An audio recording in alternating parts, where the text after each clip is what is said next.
अस्सलाम वालेकुम। Welcome to concept clarity academy. आज की हमारी जो वीडियो है वो है types of systems.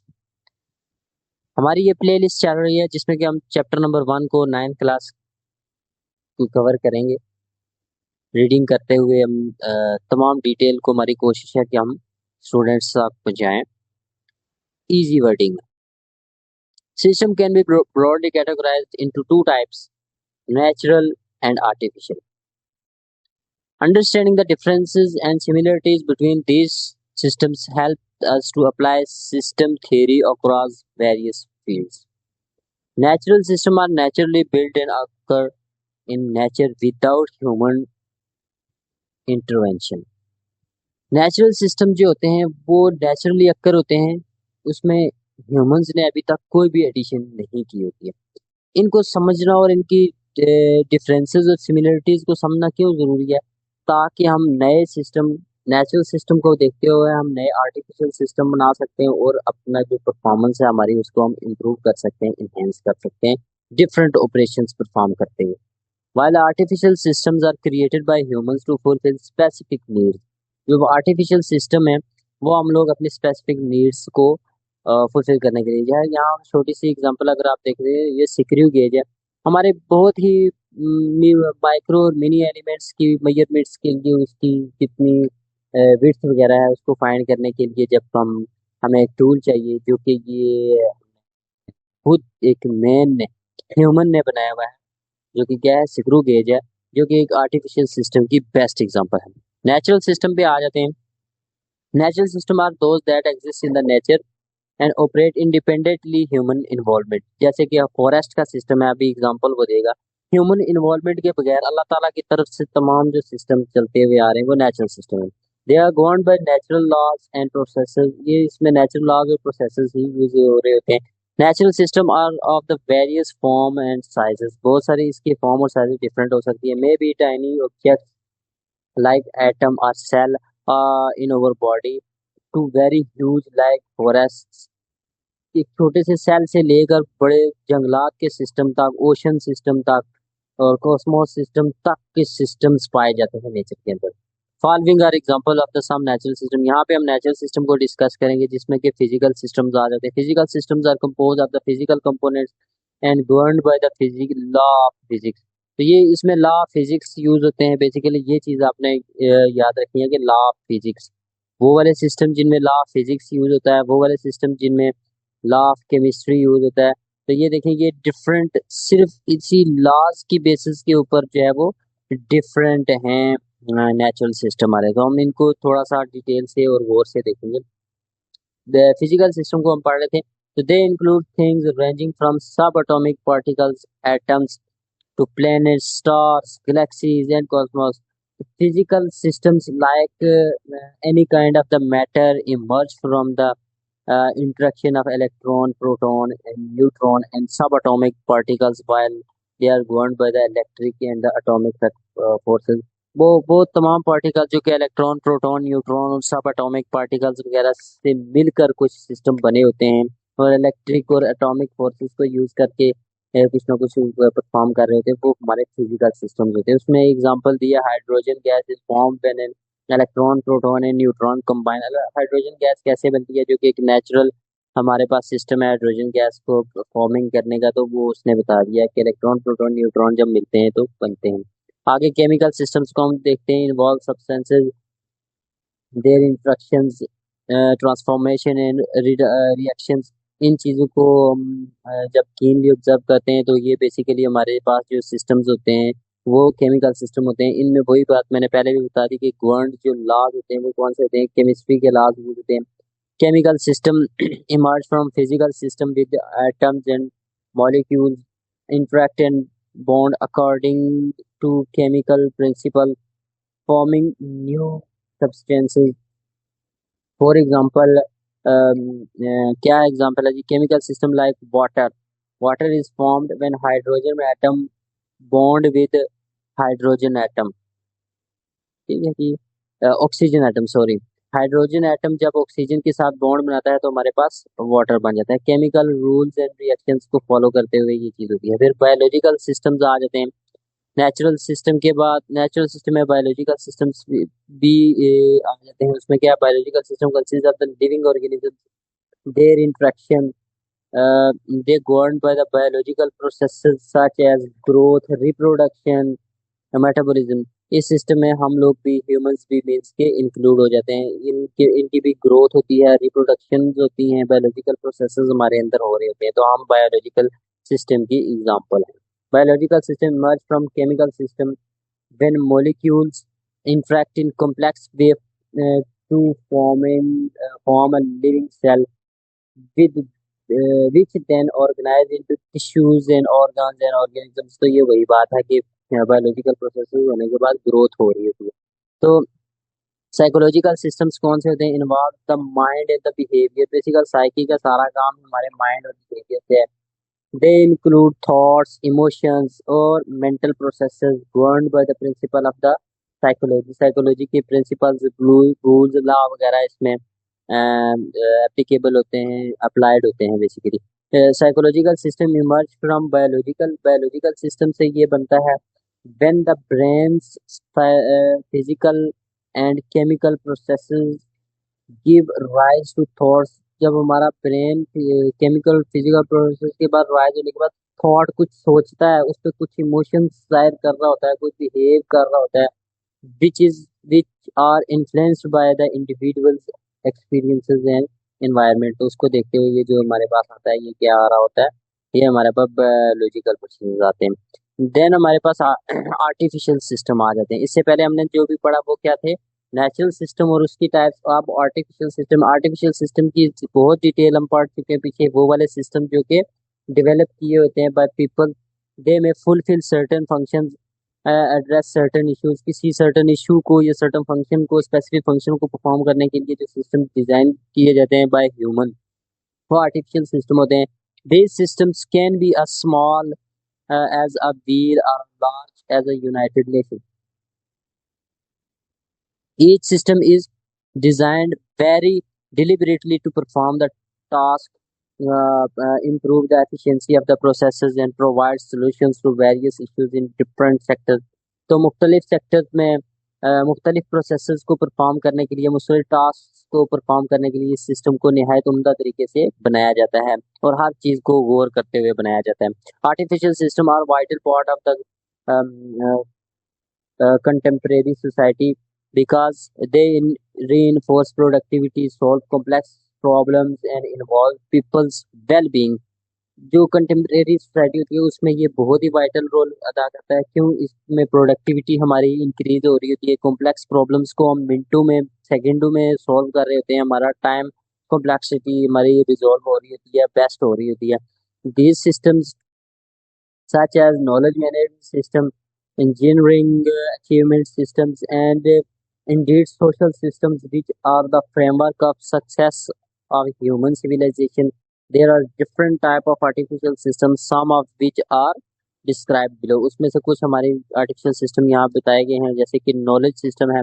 A knowledge system is unique because it is developed to capture, process, facilitate, store, retrieve, manage information। such system facilitate managing and utilization resources of the knowledge efficiently for the purpose of decision making, learning and problem solving। knowledge system में basically सारा कुछ हमारा data की कभी फैचिंग हो रही होती है, कभी इसकी प्रोसेसिंग हो रही होती है, कभी रिट्रीविंग इंफॉर्मेशन हो रही होती है, मैनेजिंग इंफॉर्मेशन हो रही होती है। फॉर एग्जाम्पल जैसा कि हमारा स्कूलिंग और कॉलेजिंग के अंदर जितना भी सिस्टम चलता है वो नेचुरल नॉलेज सिस्टम चल रहा होता है। इसकी एग्जांपल्स देखेंगे तो ज़्यादा क्लियर हो जाएगा। मैथमेटिक्स के देख लें, is the field of the knowledge which is studied to focus problem connected to numbers, their amounts, form, structures and patterns. Basically number से रिलेटेड जितने भी स्ट्रक्चर्स, पैटर्न्स और ये जितने मेथड्स इंक्लूड होते हैं वो मैथमेटिक्स में हम डील करते हैं। लॉजिक्स क्या है? Theoretical model consisting of concept and the strategies on identifying and assembling rational that is why it is a base of all logical thinking processes and practice of critical analysis। कोई भी critical analysis करना हो तो उसमें logic से हम चल रहे होते हैं, डिफरेंट लॉजिक्स लगा रहे होते हैं और हम अपने किसी भी सिस्टम को या किसी प्रोसेस को एनालाइज कर रहे होते हैं। डेटाबेस की बात करें तो best be describe as a software for managing data, particularly to enable easy retrieval management and updating of data. Some of the examples are relational database management systems like MySQL अगर आप देख लें, NoSQL देख लें database, ये database management की कुछ example दे रहा है। जैसे MongoDB है, कुछ ट्री हैं, कुछ ट्री बेस नहीं भी हैं। तो ये वो सॉफ्टवेयर है जो हमारे डाटा को बड़े पार्टिकुलर वे में स्टोर करते हैं, रिट्रीव करते हैं और हमारा टाइम जो है वो सेव हो रहा होता है। नेक्स्ट अगर हम देखते हैं तो इंफॉर्मेशन मैनेजमेंट सिस्टम को देख लें। These are the specific applications developed with the purpose of capturing, achieving और managing and this disseminating data. तो ये इंफॉर्मेशन मैनेजमेंट सिस्टम में बेसिकली सारी इंफॉर्मेशन डाटा जो है वो हमारा मैनेज हो रहा होता है। नेक्स्ट हमारे पास जो टॉपिक आता है वो आता है इंजीनियरिंग सिस्टम। इससे पहले ये भी एक आर्टिफिशियल सिस्टम की ही एक टाइप है। Engineering system products developed by the engineer और कॉम्प्लेक्स फ्रेमवर्क और devices that apply engineering concept. Basically यही चीज मैंने आपको कहा था कि डिफरेंट डिफरेंट जो है ना फील्ड के अंदर उनके कॉन्सेप्ट की वजह से चेंजिंग आ रही है। जैसे केमिकल में हमने देखा तो वहाँ chemical rules and law and regulation use हो रहे थे। इंजीनियरिंग में इंजीनियरिंग के कॉन्सेप्ट यूज होंगे to perform a certain task, to solve technical issues को सॉल्व करने के लिए यहाँ पे इंजीनियरिंग के कॉन्सेप्ट यूज होंगे। These are the some examples of how engineers of various tribes of the field system according to their own special knowledge and perspective give their thoughts to regional vision and approach। यहाँ पे हम जो कि engineers हैं अपनी सोच से वो किसी भी सिस्टम की कॉम्प्लेक्स सिस्टम की इंजीनियरिंग के लिए अपना जो थॉट दे रहे हैं हम उसको बुक ने कहा है कि यहाँ पे वो इसको प्लॉट करने की कोशिश करेगी। तो अगर आप देखते हैं सिविल इंजीनियरिंग है, मैकेनिकल इंजीनियरिंग है, केमिकल इंजीनियरिंग है, इलेक्ट्रिकल इंजीनियरिंग है, सॉफ्टवेयर इंजीनियरिंग है, तो इन सारों के बारे में डिटेल में देखते हैं। सिविल इंजीनियरिंग में बेसिकली क्या होगा, कंस्ट्रक्शन से रिलेटेड, डेवलपमेंट से रिलेटेड जितनी भी चीजें जैसे हाउसेज हो गए, रोड्स हो गए, ब्रिजेस हो गए, इनकी मेंटेनेंस होगी, इनके डिजाइन हो गए। देखें कोई भी ब्रिज बनता है तो उसका पहले कोई डिजाइन बनेगा, उस पे उसकी क्वालिटी एश्योरेंस पे कोई बात होगी। इसी तरह वाटर पैसेज वे के रिलेटेड जो भी उसकी मेन सी सारी क्वालिटी अश्योरेंस करने के बाद एक ब्रिज का डिजाइन बनेगा, देन वो ब्रिज कंस्ट्रक्ट होगा। और फिर अगर बहुत सारे ब्रिजेस हैं वो सिर्फ कंस्ट्रक्ट होने के बाद वो सारी जिंदगी के लिए नहीं रहते, उसमें कुछ ना कुछ जो है वो मतलब टूट फूट हो जाती है। तो मेंटेनेंस के लिए भी यही सिविल इंजीनियरिंग सिस्टम ही हमारे वर्किंग कर रहे होते हैं। मैकेनिकल इंजीनियरिंग में अगर देखें तो engaging planning and creating devices that make utilization of forces from outside of accomplished work। तो यहाँ पे ये आउटसाइड के फोर्सेस को यूज करते हुए कोई भी टास्क परफॉर्म कर रहे होते हैं, ऐसी डिवाइसेस जो बना रहे होते हैं वो मैकेनिकल इंजीनियरिंग सिस्टम्स से ही बना रहे होते हैं। फॉर इंस्टेंस अगर आप देखें तो robotic arm applied in assembly line for packing of the product. देखिए एक यहाँ पे उन्होंने रोबोटिक आर्म बना दिया, जहाँ पे हमारा एक ह्यूमन वर्किंग कर रहा होता था वहाँ रोबोटिक आर्म आ चुका है जो कि एक ह्यूमन से ज्यादा प्रोडक्टिविटी दे रहा है, ज्यादा वर्किंग कर रहा है और इसको छुट्टी भी नहीं चाहिए। अगर हम दूसरे एस्पेक्ट से देखें तो बेसिकली मकसद बात करने का ये है कि यहाँ पे हमारी प्रोडक्टिविटी कॉम्प्रोमाइज नहीं हो रही, बल्कि एफिशिएंसी और एफिकेसी हमारी जो है वो इंक्रीज ही हो रही है। केमिकल इंजीनियरिंग सिस्टम्स को देखें तो focus on converting raw material into useful products through the chemical processes, considering intermolecular interactions. For example, a water treatment plant purified water using the chemical processes।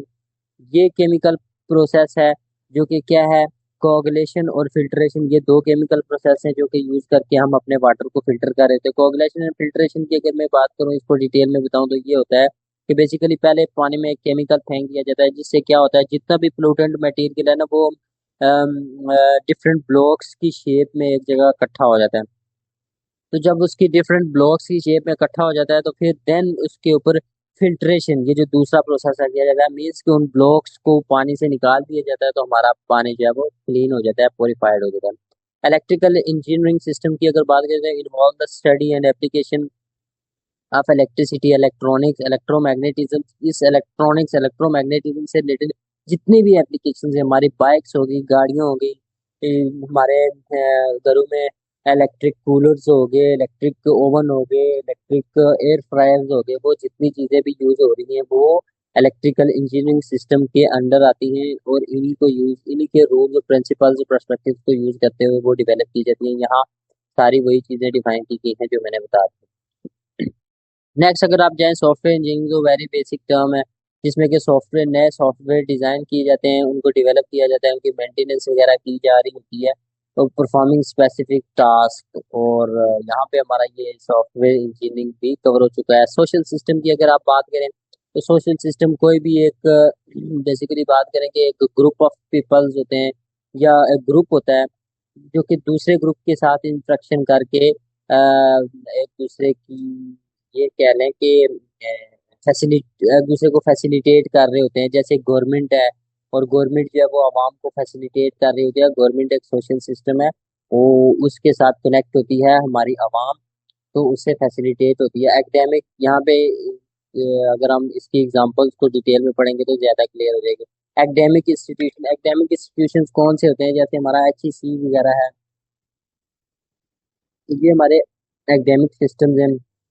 Education services provide करते हैं school, colleges, universities, इनका जो हमारा administrative staff होता है, जहाँ पे हमारी डिग्रीज पढ़ी होती हैं, और उसके अलावा थीसिस वगैरह से रिलेटेड और डिफरेंट कोर्सेज से रिलेटेड तमाम डिटेल इन डिपार्टमेंट्स में के पास होती है।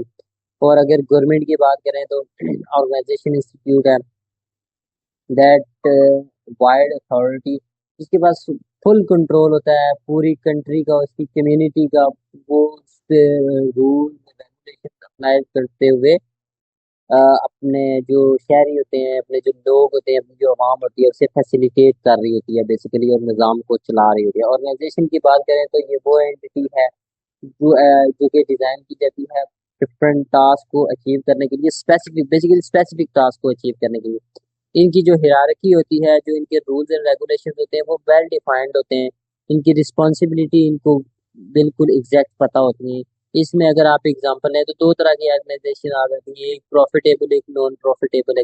प्रॉफिटेबल देखें तो एप्पल वाले जो लोग हैं, इस तरह हवावे दूसरी कंपनीज हैं, और बहुत सारे ऑर्गेनाइजेशन है जो प्रॉफिटेबल ऑर्गेनाइजेशन मीन्स वो अपना बिजनेस करते हैं और प्रॉफिट अर्न करते हैं। इसी तरह ईडी देखें तो वो नॉन प्रॉफिट कंपनी है, वो खिदमत खल्क करती है। यहाँ मैथमेटिक्स को उन्होंने नॉलेज सिस्टम की एग्जांपल दी है, और ये ब्रिजेस को उन्हें इंजीनियरिंग सिस्टम की एग्जांपल दी है, और यहाँ पे ये जो यूनिवर्सिटी है इसे सोशल सिस्टम की एग्जांपल के तौर पे यहाँ उन्होंने पेश किया है। नेक्स्ट इंशाल्लाह हम सिस्टम एंड साइंस से रिलेटेड नेक्स्ट लेक्चर में दोबारा से डिटेल में मिलेंगे। तब तक के लिए अल्लाह हाफिज।